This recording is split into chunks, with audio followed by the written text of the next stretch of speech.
चलो आगे बढ़ते हैं और नेक्स्ट हमारा इस पे जाते हैं जो है लास्ट पार्ट। भाई लास्ट पार्ट है जो है बैरियर्स ऑफ कम्युनिकेशन।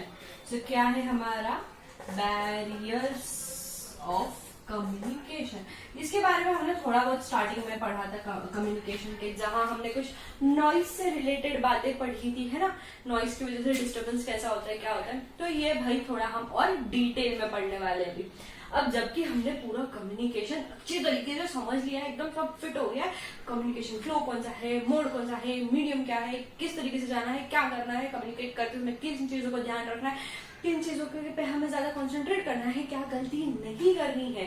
अब ये सारी चीजें जब हो जाती है और प्रिंसिपल्स भी हमने देख ली कि क्या क्या प्रिंसिपल्स है, कम्युनिकेट किस तरीके से किया जाता है, उसके बाद फाइनली हम अब ये देखते हैं कि भाई कम्युनिकेशन आप कर तो रहे हो, कोई प्रॉब्लम नहीं, आप सब सीख गए हो, बट इसमें बहुत बड़ा एक डिफिकल्टी है कम्युनिकेशन में, वो होती है हमारी बैरियर। एक रुकावट है जिसके वजह से आपका कम्युनिकेशन सक्सेसफुल नहीं होगा। यानी ये जो बैरियर है आपके कम्युनिकेशन को उसके डेस्टिनेशन तक पहुंचने नहीं देगा। ये आपके और आपके सेंडर के बीच की एक दीवार है जो आपको तोड़नी है। तो इसको किस तरीके से तोड़नी है वो हम देखेंगे, बट उससे पहले हम देखेंगे कि दीवार क्या क्या हो सकती है, किन किन चीजों की हो सकती है और कैसे कैसे क्रिएट हो सकती है। तोड़ने से पहले पता तो चले है क्या। आप लोग गए हथौड़ा लेके तोड़ने के लिए, तोड़ो तोड़ो, सामने पता चला भाई यहाँ तो पहाड़ खड़ा है, तोड़े कैसे। तो भाई उससे पहले थोड़ा पढ़ लेते हैं, पहले देख लेते हैं कि बैरियर किन किन चीजों से बन सकता है, फिर उसके हिसाब से हम हमारा डिफेंस मैकेनिज्म निकालेंगे, उसके हिसाब से हम हमारी डिफेंसिव, उस हिसाब से हम डिफेंसिव हो जाएंगे, उसी हिसाब से हम हमारे औजार निकालेंगे बैरियर को तोड़ने के लिए। पहले देख लेते हैं पहला बैरियर आपका क्या है, लैक ऑफ प्लानिंग।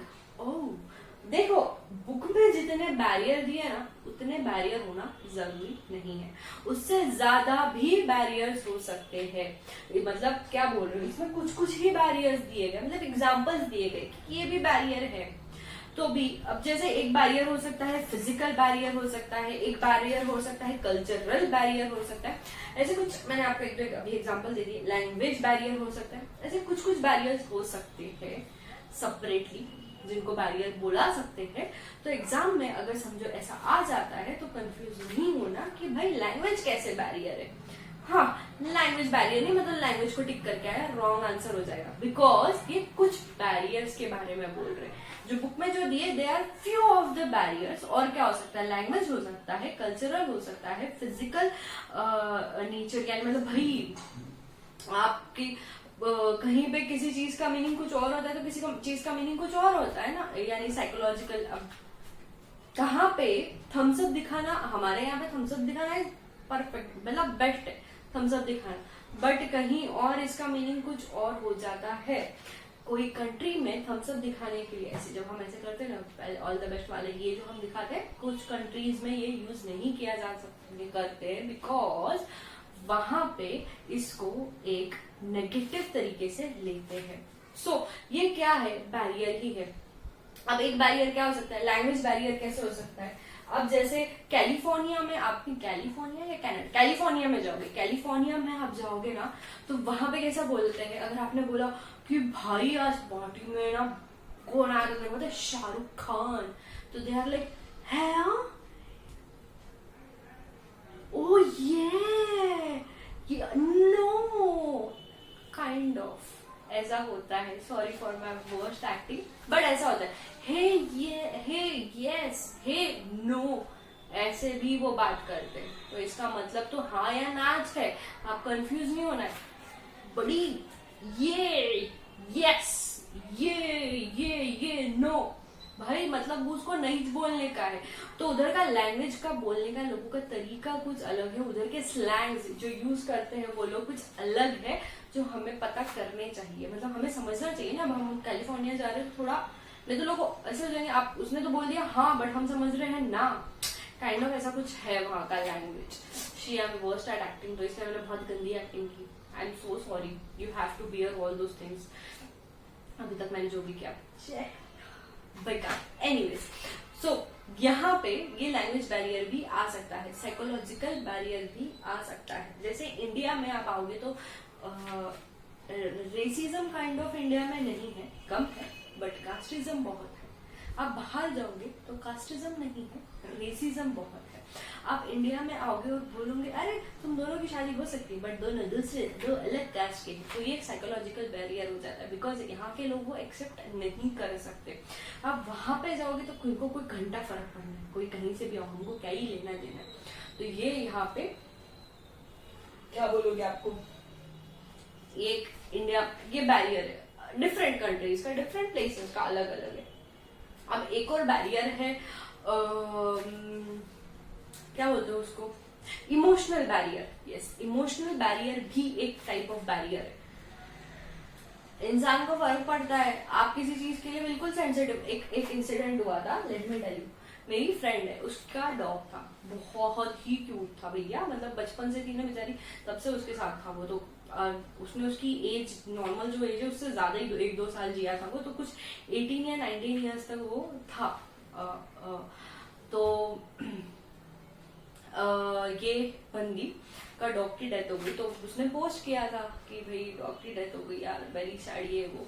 एंड एक जो मेरा फ्रेंड है उसको ना कुछ लेना देना नहीं, उसको हर चीज में मजाक ही उड़ाने का रहता है, तो उसने फुल मजाक उड़ाया, फुल उड़ा रहा है, मतलब मजाक मस्ती कर रहा है, मतलब मजाक भी नहीं इन दी सेंस, बट मस्ती कर रहा है। ये बंदी इतनी इमोशनल हो गई, जो रोई भाई, 1 घंटा 2 घंटा रोने ही लगी। ऐसे लगे भाई रोने का क्या है, ठीक है भाई डॉग ही तो था, इतना क्या है। बट ये जिनके पास पेट है सिर्फ वो लोग ही समझ सकते कि उनके लाइफ में उस पेट की कितनी वैल्यू थी। जिनके पास पेट नहीं है उनको क्या ही लेना देना, लेकिन उसमें कौन सी बहुत बड़ी बात है। So this is the emotional thing जो हम नहीं कनेक्ट कर सकते। It differs from person to person. तो ये भी एक कहीं ना कहीं बैरियर आता है। ठीक है, अब चलो मैंने कुछ आपको एक्स्ट्रा बैरियर्स बता दिए जो आपकी बुक में एज एन तो नहीं दिए गए हैं। अब स्पेसिफिकली एज ए बोल के, तो आपको ऐसे ये भी एज अ बैरियर बोल के आपको क्या बोलोगे, आपको क्वेश्चन आ सकता है। ठीक है, चलो तो नेक्स्ट हमारा फर्स्ट हमारे इसमें जो बैरियर दिया है वो है लैक ऑफ प्लानिंग का। यानी आपने ना क्या कर रहे हो, आपके दिमाग में ना मैसेज है, आपको पता है आपको क्या कन्वे करना है, आपको एकदम आइडिया है कि आपको क्या बोलना है, क्या किस तरीके से बोलना है, क्या बोलना है, कैसे बोलना है, सब आपके दिमाग में फिट्टम फट भरा है, लेकिन आप उसको प्लानिंग नहीं किए हो। आपने किस तरीके से बोलना है, आपने अपनी एक्सप्रेस नहीं कर पाए हो ठीक तरीके से। मतलब अगर दिमाग में आपके एकदम सॉलिड प्लान है, एकदम बहुत ही भारी, जो कि दिमाग में आप सोच रहे हो तो आपको तो इतनी हंसी आ रही है, बट आप बोलते समय आपने उसको इतना लेम तरीके से बोला कि वो हंसा ही नहीं, तो आपका जो बोलने का तरीका था, जो बोलने के लिए जिस तरीके आपने जो बोला, आप जिस तरीके से बोले, वो आपने प्लानिंग सही नहीं कर दी, गड़बड़ाहट में आपने जोक को खराब कर दिया, तो लेम जोक बन गया वो। तो यही है लैक ऑफ प्लानिंग। इसे क्या बोलोगे, लैक ऑफ प्लानिंग। अगर ये लैक ऑफ प्लानिंग रही तो आप जो रिजल्ट आप डिजायर कर रहे हो वो आपको रिजल्ट नहीं मिलेगा। यानी लोग आपके जोक पे हंसेंगे ही नहीं, बिकॉज आपने क्या बोल दिया, बोलेंगे यार क्या लेम जोक है, शिट है, कौन हंसना है। तो ऐसे हो सकता है। देन जो और क्या हो सकता है, और क्या हो सकता है, अगर आपने प्लानिंग में, चलो ये तो मैंने जोक के लिए बोल दिया, आपके इसमें बहुत अच्छा एग्जांपल दिया है जो प्रॉपर बिजनेस केस में है। अब आप कंपनी सेक्रेटरी हो, आपका काम क्या रहेगा, जब आपकी कंपनी आईपीओ लॉन्च करेगी तो आपको पूरा ड्राफ्ट करना रहेगा, आपका ऑफर लेटर, ऑफर वाला पूरा क्या बोलोगे, ऑफर लेटर ही बोलोगे, ऑफर लेटर, या आपका पूरा प्रोस्पेक्टस सब आप ड्राफ्ट करोगे। अब आपको ड्राफ्ट करते समय आपने सब अपने कंपनी की बढ़ाई की, वाह वाह आप हमारे यहाँ शेयर्स खरीदोगे तो ऐसे होगा, वैसे होगा, ये होगा, वो होगा, आपने, लेकिन आपके ना यही नहीं बोले, क्या बोलोगे, आपके नेगेटिव थ्रेट्स नहीं, negative and threats are both the same. Threats आपने आपके बताए ही नहीं, फिर कैसे होना है, लोग विल बी लाइक कि भाई क्या चल रहा है, मतलब ठीक है आपने बोला ये सारी चीजें ठीक है, बट थ्रेड्स भी तो बताओ हमें। प्लानिंग सही नहीं थी तुम्हारी बताने की, तुमने आधा अधूरा ही चीजें बताई, पूरी तरीके से बताई नहीं। चलो अब हमने शेयर्स खरीद लिए, अब हमको ये बेचने हैं, तो तुम्हारे इसमें क्या है, किस तरीके का है, क्या सोचा है तुमने, किस तरीके से दोगे। अगर तुम्हारा, चलो ये भी नहीं, अगर तुम्हारा ओवर सब्सक्रिप्शन हो जाता है तो जो लोगों को शेयर्स नहीं मिले उनका क्या, उनको कैसे दोगे, कब तक दोगे, कितने परसेंटेज उनको इंटरेस्ट मिलेगा, तो ये सारी चीजें आप बताई नहीं, आपने क्लियर ही नहीं की। तो ये जो आपकी लैक ऑफ प्लानिंग थी, जिसकी वजह से आपका कम्युनिकेशन आधा अधूरा रह गया और सामने वाले तक पूरी बात पहुंची नहीं, और वो आपके इसमें बिल्कुल भी इन्वेस्ट करने के लिए अब रेडी नहीं है। तो ये लैक ऑफ प्लानिंग भी एक बहुत बड़ा कंसर्न है। ठीक है, तो अब जो नेक्स्ट है वो है फॉल्स अजम्पशन। फॉल्स अजम्पशन, अब चलो ऊपर वाला ही एग्जांपल ले लेते। जनरली ना से भी बता देती है कंपनी लॉ, ये सब बता देते हैं कि आपको कितने टाइम में आपके शेयर्स, अगर ओवर सब्सक्रिप्शन होता है तो आपको कब तक रिटर्न करने, अगर आपने इतने दिन में रिटर्न नहीं किया तो आपको कुछ 12% या कितने तो परसेंट का इंटरेस्ट पे करना होता है। ये जनरल है। हाँ, अब कंपनी ने अजम कर लिया, अरे ओवर सब्सक्रिप्शन हुआ तो सबको पता ही है लॉ में क्या है दिया है, तो ये डिस्क्लोज करने की जरूरत नहीं है, लोगों को तो पता ही होगा। तो ये उनका अजम्पशन हो गया, फॉल्स अजम्पशन है कि लोगों को तो पता ही होगा, हमें प्रोस्पेक्टस में इसके बारे में डिटेल देने की क्या ही जरूरत है, पता ही होगा। तो उन्होंने ये डिटेल दी ही नहीं, then this is an assumption कि रिसीवर को तो पता ही होगा, है ना। तो ये अजम्पशन हमारा गलत हो सकता है।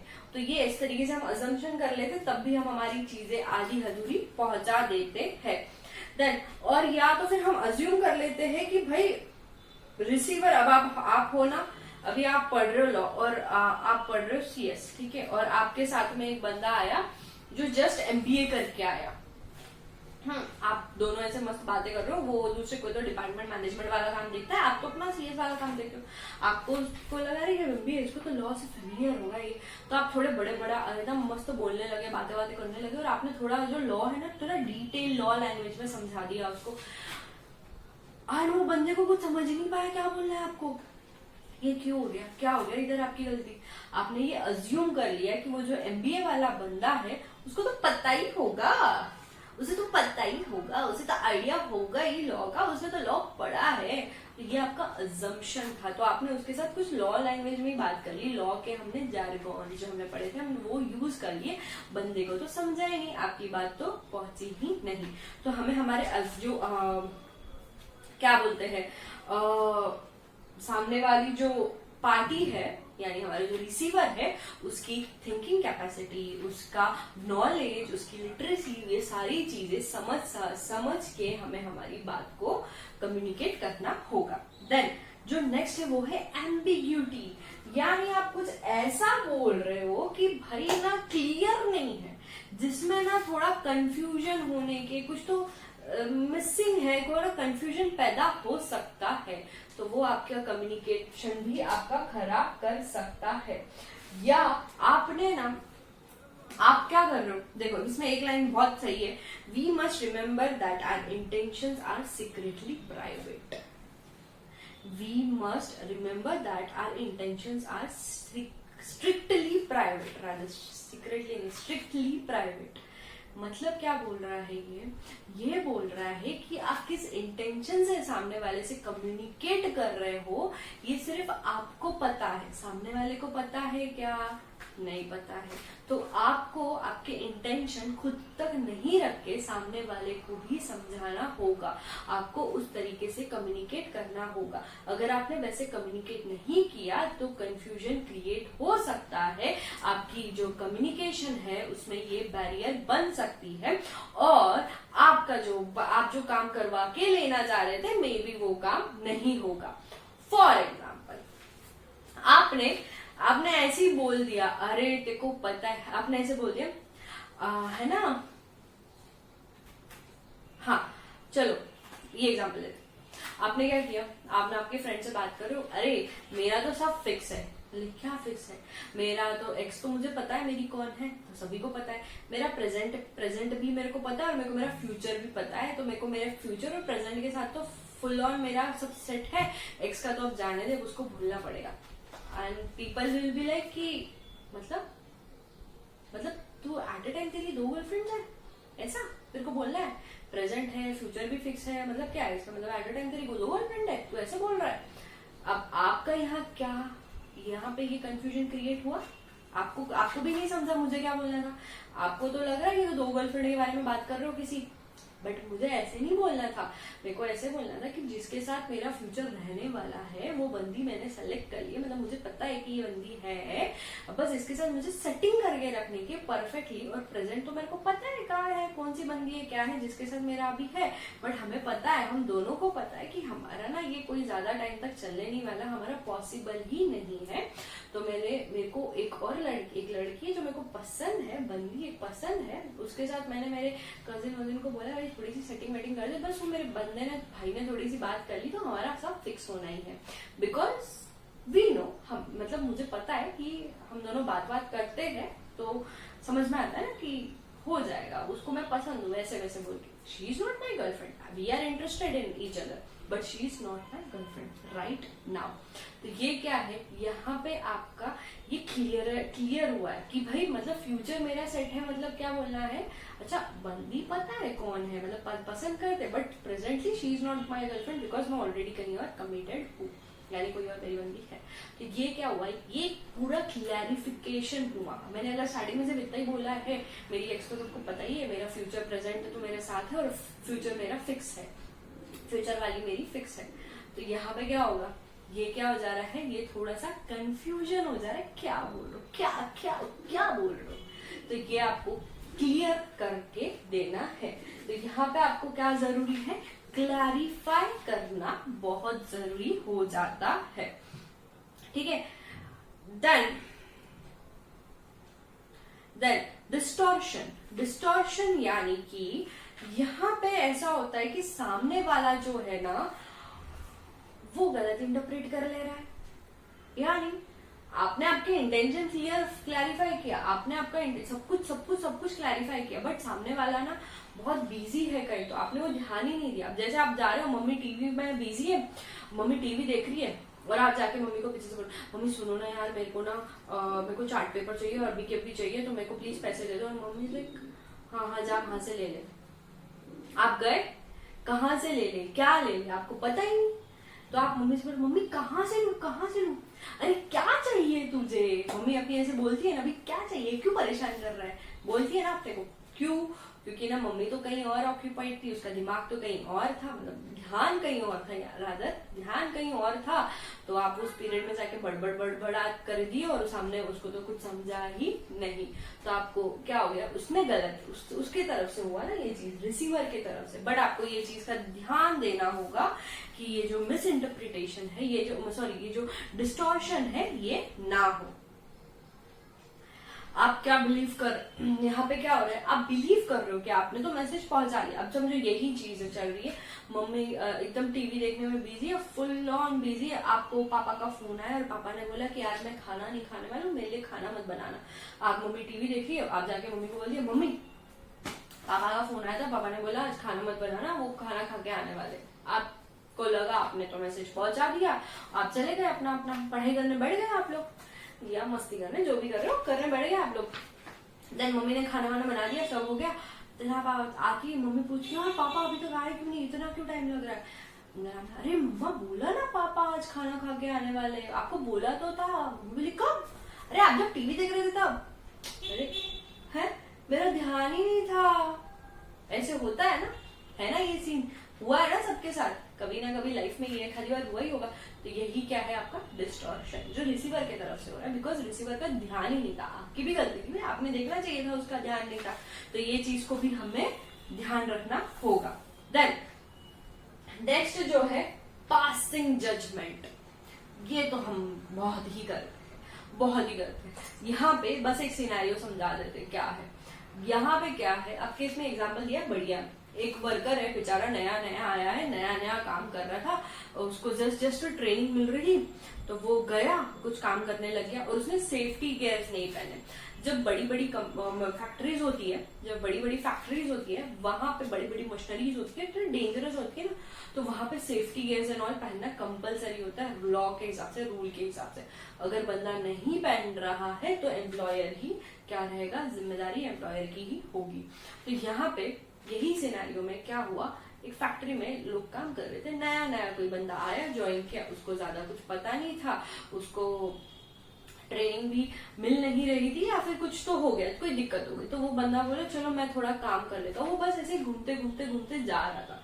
उसका इंटेंशन क्या था? सिर्फ देखना फैक्ट्री को, उसको और कुछ इंटेंशन उसका नहीं था। और उसने सेफ्टी गियर नहीं पहने थे, वो काम नहीं कर रहा था, बस घूम रहा था। उसको ये नहीं पता था कि अगर सिर्फ फैक्ट्री में घूमना भी है तो भी सेफ्टी गियर पहनने। उसे लगा सिर्फ काम करना है तब पहनना रहेगा। मैं तो काम कर नहीं रहा हूँ, मैं तो सिर्फ मशीनरीज देख रहा हूँ, कौन क्या काम कर रहा है मैं सिर्फ यही देख रहा हूँ। तो वो घूमे जा रहा है, घूमे जा रहा है, घूमे जा रहा है, वो घूम रहा है। ऊपर से एम्प्लॉयर आ गया, देख रहा है ये घूम रहा है बिना सेफ्टी गियर के। एम्प्लॉयर को आइडिया नहीं कि नया नया बंदा, उसको कुछ पता नहीं।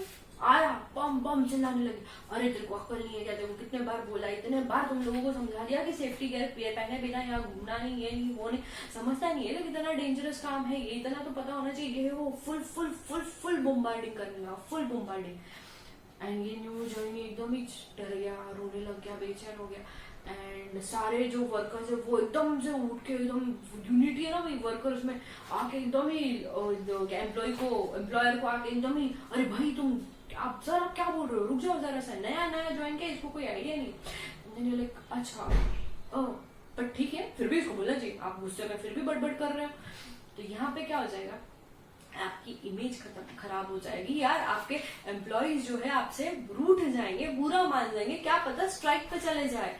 भाई पीपल को हैंडल करना, ह्यूमंस को हैंडल करना बहुत बड़ा एक टेक्निक बोल रहा है, बहुत बड़ा एक चैलेंज होता है। अगर नहीं होते इसलिए बार बार लेबर स्ट्राइक पे जाते हैं, क्योंकि एम्प्लॉयर भी बहुत बार गलत होते हैं। तो एम्प्लॉयर ने वैसे कर दिया, उसके बदले अगर एम्प्लॉयर ने अगर ऐसा ना करके ये जजमेंट ही पास किया ना, उसने देख लिया जाके, अपना खुद के दिमाग में बना लिया कि भाई इसके तो ये तो ऐसे ही है, सुनते नहीं है, जाके चिल्लाए बिना ये लोग काम ही नहीं करेंगे। ये एम्प्लॉयर ने अपने दिमाग में बात बना ली, तो ही पास्ड जजमेंट, इसने वो जजमेंट ऑलरेडी पास कर लिया था उसके दिमाग में, और जाके चिल्लाने लगा। इसके बदले अगर एम्प्लॉय ये ना करके, अगर एम्प्लॉय ये कर रहा होता, एम्प्लॉय गया होता, बात की होती उससे, उसको बोला होता कि अरे भाई सुन ना, तेरे को बोला ना यहाँ सेफ्टी गियर पहनने का, बिना पहने नहीं आने का, पोलाइटली बोलने का ना। रूडली बात करके तो कुछ नहीं मिलना है तुमको, पोलाइटली बात कर लेते, तुमको सिचुएशन समझ जाती क्या होता है क्या नहीं, आप उसको थोड़ा और एजुकेट कर पाते थे। तो आपको क्या करना है, इसलिए जजमेंट नहीं पास करनी है, आपको बिना जजमेंट पास करे, इन शॉर्ट अनबायस्ड होके आपको आपका कम्युनिकेशन करना है, ठीक है। देन नेक्स्ट है इम्प्लाइड मीनिंग।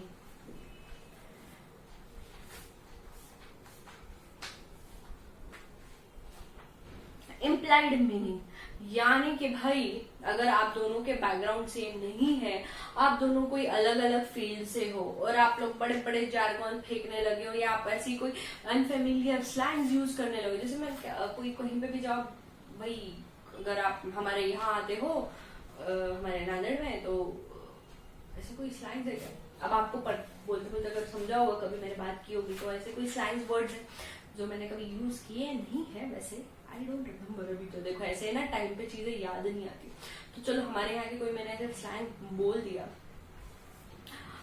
पुणेकर, चलो पुणेकर की बात कर ले। वो वहां पे गए और जाते से बोलते, आपने किसी के घर पे जाते हो तो वो ऐसे पूछते हैं आप तो चाय पीकर आ ही होंगे ना। तो यानी हमें तो इसका मीनिंग पता है कि इनका बोलने का मतलब है हम चाय वाय बनाने वाले नहीं है, तो तुम पीकर आए होंगे, तो हम बनाने नहीं वाले, तो सॉरी। ये ऐसे वो उनका इंटेंशन बोलने का ऐसा होता है। अब कोई नया इंसान है जिसको पुनेरी लैंग्वेज के बारे में कोई आइडिया नहीं है कि यहाँ पे ये सारी चीजें सार्केज्म में बोली जाती है, आइडिया नहीं है, तो वो जाएगा, वो उसको ऐसे पूछा जाएगा कि आप तो चाय पी के आई होंगे ना, तो वो बोलेगा नहीं मैं नहीं पी कर आया। तो ये क्या हो गया, इम्प्लाइड मीनिंग। ऑब्वियसली ना, वो तो पूछ रहा था, उनको सार्केज्म समझा नहीं, तो ये इम्प्लाइड मीनिंग ना हो। तो आपको ये चीज का भी ध्यान रखना है, यानी आपको ऐसे टॉन्टिंग के तरीके में या फिर ऐसे एक्सप्रेशंस यूज नहीं करने हैं जो सामने वाले को अनफेमिलियर हो, ठीक है। देन नेक्स्ट है लैक ऑफ ट्रस्ट। ये तो बहुत बार देखने मिलता है lack of trust. Lack of trust में क्या है, यहाँ क्या होता है, यहाँ पे कैसा है, अब समझो एक आप ऑफिस में काम कर रहे हो, चलो ऑफिस में नहीं, आप स्कूल की बात कर लो, आप चलो ऑफिस में या स्कूल में कहीं पे भी ले लो, आपका कोई एक फ्रेंड है जिस पे आप बिल्कुल भी ट्रस्ट नहीं करते, बिल्कुल भी ट्रस्ट नहीं करते, मतलब 0% ट्रस्ट नहीं, आपको लगता है ये मेरे लिए कभी अच्छा सोच ही नहीं सकता, मेरे लिए कुछ अच्छा कर ही नहीं सकता, सॉरी कर ही नहीं सकता। तो आप क्या करोगे, वो बंदा आपको अगर कुछ भी बोलेगा ना, आप उसकी बात मानोगे ही नहीं। एक दिन ना आप ऑफिस आए नहीं, स्कूल आए नहीं, ट्यूशन आए नहीं, कॉलेज आए नहीं, कहीं पे भी आप आए नहीं, और आपको बोला, चलो ऑफिस का सीन ले लेते, आप ऑफिस गए नहीं, आपका कलीग है, आपको पता है खड़ूस है यार, कभी अपने लिए अच्छा सोचेगा नहीं, कभी भी करेगा ना आड़ी टेढ़ी काम करेगा, तो आपका कलीग ऐसा हो, तो आपको ना कलीग, उसका कलीग, आप ऑफिस गए नहीं और आपके मैनेजर ने उसी कलीग को बोला कि सुनो राधेश्याम को बोल देना, आप राधेश्याम हो ये सिनारियो में, राधेश्याम को बोल देना कि कल ऑफिस में 12 बजे मीटिंग है, तो फॉर्मल्स अच्छे से पहन कर आए, ताकि वो उसको प्रेजेंटेशन देना है मीटिंग में, और वो प्रेजेंटेशन अगर नहीं देने के लिए रेडी नहीं रहा तो he will have to bear the cost. ऐसे आपको उसने ना उस कलीग को बोला। आपको वो कलीग फोन करता है और बोलता है, देख राधेश्याम ऐसा ऐसा है, बॉस ने ऐसा ऐसा बोला है, तो कल तू वैसे प्रिपेयर्ड रहना, नहीं तो भैया तेरे को बहुत दिक्कतें हो जाएगी। अब राधेश्याम क्या करेगा, राधेश्याम बोलेगा ये ना हमेशा ऐसे ही फेंकते रहता है, इसका कुछ इसके पीछे इंटेंशन होगा, मैं इतना छुट्टी के दिन मैंने तो छुट्टी लिया है, मैं इतने छुट्टी के दिन काम वाम करते बैठूंगा प्रेजेंटेशन का, तो मेरा तो छुट्टी का दिन बर्बाद हो जाएगा, मैं तो नहीं करने वाला, ये मेरे को पता है, ये मेरे को ऐसी येड़ा बनाने के लिए बोल रहा है। ये लैक ऑफ ट्रस्ट। और नेक्स्ट डे वो जाएगा और उसका क्या हो जाएगा, पोपट हो जाएगा। क्योंकि क्या हुआ ये कि लैक ऑफ ट्रस्ट की वजह से, ट्रस्ट ही नहीं था ना सामने के वाले के ऊपर। तो आपको ये भी देखना रहेगा कि भाई जो सामने वाला है, जो रिसीवर है, उसका आपके ऊपर ट्रस्ट हो। ट्रस्ट नहीं है तो ट्रस्ट बिल्डअप करो उसको ट्रस्टफुल। मतलब अगर कलीग ने ये चीज थोड़ा और जेन्युइनली बोला होता, या फिर उसने डायरेक्ट मेल करा होता, बॉस को बोला होता है बॉस आप भी मेल कर दो, तो थोड़ा ये चीज और क्या बोलते हैं, इसको सपोर्ट मिल गया होता ना, तो उस पर भरोसा कर लेता। बट अगर लैक ऑफ ट्रस्ट था, उसको अपने कलीग पे बिल्कुल भी ट्रस्ट नहीं था, जिस वजह से वो उनकी बात को बिल्कुल भी नहीं माना, है ना। तो ये हो गया हमारा लैक ऑफ ट्रस्ट। अब जो लास्ट है वो है प्रॉब्लम ऑफ सिमेंटिक। क्या है प्रॉब्लम ऑफ सिमेंटिक, ये क्या होता है? सिमेंटिक मतलब क्या है? Semantic distortion. अब सिमेंटिक मतलब क्या? एक वर्ड जिसके दो मीनिंग होते हैं, बस। प्रॉब्लम ऑफ सिमेंटिक का इतना ही है, शॉर्ट में समझाती हूँ, इतना डिटेल देखने की गरज भी नहीं है। देखो सिमेंटिक में क्या है, क्या होता है, आप लोग स्टैंड अप कॉमेडी देखते हो, सब लोग देखते ही होंगे, है ना, देखते हो। वहां पे आपको बहुत बार एक वो लोगों के ऐसे सेंटेंसेस रहते हैं जिसके दो मीनिंग निकलते हैं, है ना, डबल मीनिंग निकलते हैं। लाइक तुम ये क्या बोल रहे थे, मैं तो ये बोल रहा था, छे तुम्हारी सोच ही खराब है। होता है ना ऐसे, और ऐसे तो रियल लाइफ में भी बहुत बार होता है, डबल मीनिंग वाले बात हो जाती है भाई, क्योंकि आजकल तो हर चीज में चल ही रहा है। तो ये जो चीज है, ये जो सिमेंटिक वर्ड यूज करो ना, सिमेंटिक है ये चीज, तो ये जो चीज है, ये चीज को अवॉइड करना है हमें, जिसके डबल मीनिंग ना निकले, हमें इसको क्या करना है, अवॉइड करना है। अब इसके लिए बेहतरीन एग्जाम्पल ले लेते हैं, बेहतरीन, ठीक है। क्या है, एक सिनेरियो है, आप लोगों के घर, आप लोगों का नया आप लोगों की शादी वादी हो गई, आप जो कपल हो, मस्त अपना घर सजा रहे हो, डेकोरेट कर रहे हो, सब मस्त मस्त कर रहे हो। आप क्या कर रहे हो, आप तो ऑफिस में हो, आपकी जो वाइफ है, अब चलो, अगर आप वाइफ या आपके स्पाउस, चलो आप ऑफिस में हो, इररिस्पेक्टिव ऑफ जेंडर, आप ऑफिस में हो, और आपका जो स्पाउस है वो गया कहीं पे मस्त जगह पे, नहीं कहीं पे ऐसे अपने जगहों पे, अपने टेबल वेबल सब देखने के लिए, सब कुछ उसे मस्त देख रहा था कि घर के लिए क्या क्या नई चीजें सूट होगी, नई चीज मिलेगी, ये सब वो देख रहे थे, है कि नहीं। फिर ये सब वो देख रहे थे, वो देखा उसने, और उसको देखते देखते पता चला, वाह क्या टेबल है, क्या फर्नीचर है, ये सब देखा। फिर आप क्या करें, आप ऑफिस से गए अपने घर पे, आप ऑफिस से घर पे गए, और आपने क्या देखा कि आप जाते जाते आपको एक रास्ते पे एक स्टोर दिखी, जहाँ पे आपको टेबल बहुत ही सही दिखा, कॉफी टेबल। आप बोले यार नया अपना घर बना है, कॉफी टेबल तो मांगता है अपने को, तो मैं ये कॉफी टेबल ले लेता हूँ। आप घर गए, आप घर पे जाके बोलते हो, अरे सुनो, I got a steal deal, welcome a new brand new coffee table to our house. आपने ऐसे जाके अपने वाइफ को बोला, वाइफ हस्बैंड स्पाउस को बोला, रादर स्पाउस को बोला, एंड आपका स्पाउस देखता है एंड बोलता है brand new a steal deal, a brand new coffee table, भाई ये सेकेंड हैंड स्टोर पे तो मैंने आज ही देखा है।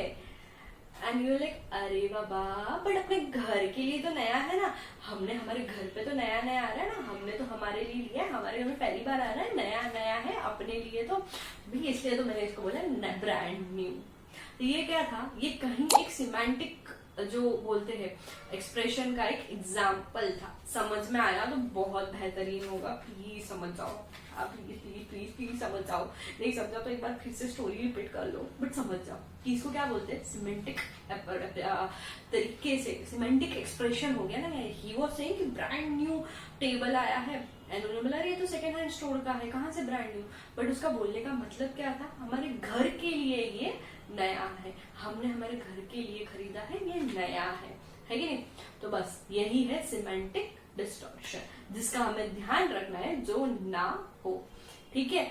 यहाँ कंप्लीट होता है हमारा बैरियर्स, किस तरीके के क्या क्या कैसे कैसे बैरियर्स आ सकते हैं। अब इसके बाद जो है ना वो है वे टू ओवरकम बैरियर्स। अब चलो बैरियर्स तो आ रहे हैं, अब इसको ओवरकम कैसे करें, तो पर इससे पहले जल्दी से जाओ और इसको रीड कर लो, फिर हम ओवरकम करके दी एंड करते हैं। 5 मिनट्स का है ओवरकम, बहुत ही बहुत आसान है, 5 मिनट्स का है, पर पहले जाके ये पढ़ लो फिर हम ओवरकम कर लेते हैं। तो चलो आगे बढ़ते हैं और पढ़ते हैं way to overcome, last final है, ठीक है। चलो देन अब किस तरीके से आप आपके ये बैरियर को ओवरकम कर सकते हो। तो पहले है क्लैरिफाई आइडिया बिफोर कम्युनिकेशन। क्या है आइडिया, क्या आपको सेंड करना है, पहले अपने दिमाग में क्लैरिफाई कर लो। आपको आउटपुट क्या चाहिए, आपको सामने वाले से क्या रिस्पॉन्स चाहिए, ये चीज भी आपने क्लैरिफाई करके खुद के दिमाग में करके लेनी है और उसी तरीके से खुद की बातों को कम्युनिकेट करना है। Then the next is communicate according to the need of receiver. Receiver की नीड कैसी है, भाई किस तरीके से वो आपकी बात को समझ सकता है, उसका लेवल ऑफ अंडरस्टैंडिंग कितना है, उसका क्या बात वो समझेगा क्या बात नहीं समझेगा, ये पहले आपको समझ के लेनी होगी और फिर ही आपने अपनी बात को कम्युनिकेट करना है, ठीक है। Next consult others before communication.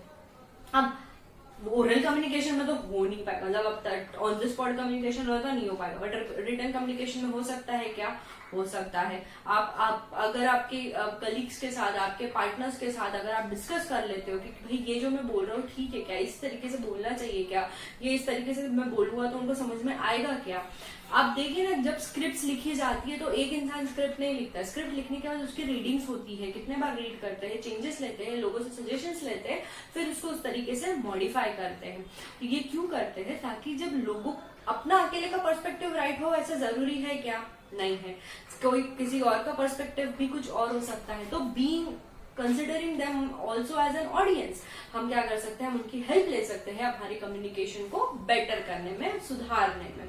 Then next is be aware of language, tone and content of message. Language क्या यूज कर रहे हो, अब अगर आप साउथ में जाओगे, वहां जाके आप हिंदी में बात करोगे तो बहुत से लोगों को तो हिंदी वहां समझती नहीं है, तो ये एक आपका लैंग्वेज बैरियर आ जाएगा। आपकी टोन कैसी है, रूडली बात करना नहीं, पोलाइटली बात करना, एवरी टाइम बात तो पोलाइटली करो, कोई प्रॉब्लम ही नहीं है, टोन आपकी पोलाइट होनी चाहिए। बट क्या आप जोक करते समय पोलाइट टोन में जोक कर सकते हो, नहीं, you have to be bit sarcastic वो टाइम पे। तो आपको आपकी टोन को उस हिसाब से मॉडिफाई करना होगा। और आप एक ही टोन में बात करोगे तो सामने वाला बोर हो जाएगा ना सुनते सुनते, थोड़ा टोन को भी हाई पिच, लो पिच, ये वो रूडनेस नहीं आना है टोन में, ऐसे ऐसे बताना नहीं, ऐसे थोड़ा सा प्राउड वाला फीलिंग नहीं आना है आपके टोन में, बट एक पिच अप हाई लो होती रहनी चाहिए। एक ही पिच में बोलोगे, अगर मैंने एक ही पिच में बोलना, आपसे बातें करना शुरू किया, आपको पढ़ाना शुरू किया, तो क्या आप सुनोगे, कितनी ही देर तक सुन लोगे आप लोग, एक टाइम बाद तो बोर हो ही जाता है ना। तो इसके लिए आपको आपकी टोन को भी क्या करना है, चेंज करते रहना है। एंड देन कंटेंट, आपका कंटेंट प्रिसाइज होना चाहिए, कुछ ज्यादा भी डिटेल्स नहीं डालनी है। टीचिंग में ज्यादा डिटेल्स डालनी पड़ती है, बाकी दूसरी जगह ज्यादा डिटेल्स नहीं डालनी है। प्रिसाइज जितना उतना सामने वाले के दिमाग में ज्यादा और जल्दी फिट होगा। देन नेक्स्ट है convey things of help and value to the listener. फालतू की चीजें मत बोलो, जो उनको काम में आएगी, उनके लिए जो वैल्यूएबल रहेगी वो चीजें आप ज्यादा एक्सप्रेस करो। देन एंश्योर प्रॉपर फीडबैक होना चाहिए। अब ओरल कम्युनिकेशन है तो फीडबैक तो ऐसे ही मिल जाएगा, मतलब आपको बिना कुछ बोले उसके एक्सप्रेशन पे से ही समझ जाएगा कि सामने वाले को समझा है या नहीं। बट अगर रिटन कम्युनिकेशन है तो फिर कैसे, फिर तो आपको फीडबैक लेना ही होगा। तो फीडबैक आप लो, उसके बिना आपका कम्युनिकेशन वैसे तो कंप्लीट होगा क्या, नहीं होगा। तो रिटन कम्युनिकेशन में भी आस्क फॉर फीडबैक, मांगो, नहीं दे रहे तो भाई वापस से रिप्लाई करो, उनको बोलो कि प्लीज रिप्लाई हमें, आप कम्युनिकेट करो कि आपको हमारी बात क्लैरिफाई हुई कि नहीं। तो you have to ask for feedback also. Then consistency in message, यानी अभी आप क्या हो, आप जाके अपने फ्रेंड को बात कर रहे हो नवंबर एटम के बारे में, आप ये बात करो कि नवंबर एटम मेरे को देना है, ये करना है, वो करना है, फिर बीच में आप बोलो मैं ना लेकिन एग्जीक्यूटिव की भी तैयारी कर रहा हूँ, ये कर रहा हूँ, भाई क्या आप कहाँ से कहाँ पहुंच रहे हो। या तो फिर आप बीच में नवंबर के बारे में बात कर रहे हो और बीच में ही आप बोल दो बट एग्जाम तो कैसा है, अपनी यूनिवर्सिटी एग्जाम तो ऐसी लगती वैसी लगती है, बीकॉम की एग्जाम वो टाइम पे क्लैश हुई तो कैसे करना है, ये करना है। क्या, अरे भाई तू क्या बोल रहा है, तू तो अभी सीए सीईटी के बारे में बात कर रहा है, तो बीकॉम पे कैसे पहुंच गया। होता है कभी कभी होता है किसी के साथ, हम समझ में नहीं आते कब से कब वो टॉपिक जंप हो गया, कब ये टॉपिक से वो टॉपिक पे जंप कर दिया। तो ये कंटेंट ऑफ मैसेज का भी ध्यान रखना है कि आप जिस टॉपिक के बारे में बात करो पहले उसी को डिस्कस करो। अगर आप दूसरा नया टॉपिक चालू करो तो लेट इट बी क्लैरिफाइड, मतलब भाई आप इस तरीके से बात करो कि समझ में आए कि टॉपिक चेंज हो रहा है। देन जो नेक्स्ट है फॉलो अप कम्युनिकेशन, भाई मतलब फीडबैक वापस बार बार लेते रहो। ऐसा नहीं है कि आप स्टॉप कर जाओ, जब तक आपका कंप्लीट नहीं होता है कम्युनिकेशन, आपको जो आउटपुट चाहिए आपको वो नहीं मिलता है, तब तक repetitively ask for feedbacks. Then be a good listener, and ये तो बहुत इंपॉर्टेंट है, जो आगे के टॉपिक्स में हम ये बहुत डिटेल में कवर करेंगे, बट फिर भी अ गुड लिसनर यानी यू हैव टू बी, आपको ही नहीं, not just the sender, even the receiver has to be a good listener. दोनों को सुनने की आदत होनी चाहिए। अगर आप सुनोगे नहीं तो आधा अधूरा मैसेज जाएगा, सामने वाले को क्लैरिफाई नहीं होगा। आप क्या बोलते हैं, हम क्यों सुनते हैं आजकल, बोलते हैं ना आजकल हम सिर्फ रिप्लाई देने के लिए सुनते हैं, समझने के लिए नहीं। तो भाई रिप्लाई देने के लिए नहीं सुनना है, समझ के लेना है और फिर रिप्लाई देना है। तो ये था हमारा किस तरीके से हम हमारे कम्युनिकेशन को ठीक कर सकते हैं, ये बैरियर्स को अननॉक आउट कर सकते हैं। एनीवेज यहाँ पे हमारा खत्म होता है ये चैप्टर। हम नेक्स्ट चैप्टर चालू करेंगे जल्द ही और वो फटाक से हम कंप्लीट करेंगे। कौन सा है वो थोड़ा सरप्राइज है, रखते हैं सरप्राइज। नेक्स्ट चैप्टर चालू होता है तब तक के लिए आपको ये पूरा रीड करना है, चैप्टर्स अच्छे से रखना है। हमारी टेस्ट शुरू है, हम अच्छे से करेंगे, करते रहना है। टेस्ट में ज्यादा रिस्पॉन्स दो बच्चों, ज्यादा से ज्यादा लोगों की इन्वॉल्वमेंट चाहिए मेरे को, ठीक है। तो चलो दी एंड करते हैं हम यहाँ पे हमारे टॉपिक को। मिलते हैं कल जल्द ही नए टॉपिक के साथ, तब तक के लिए bye and all the best.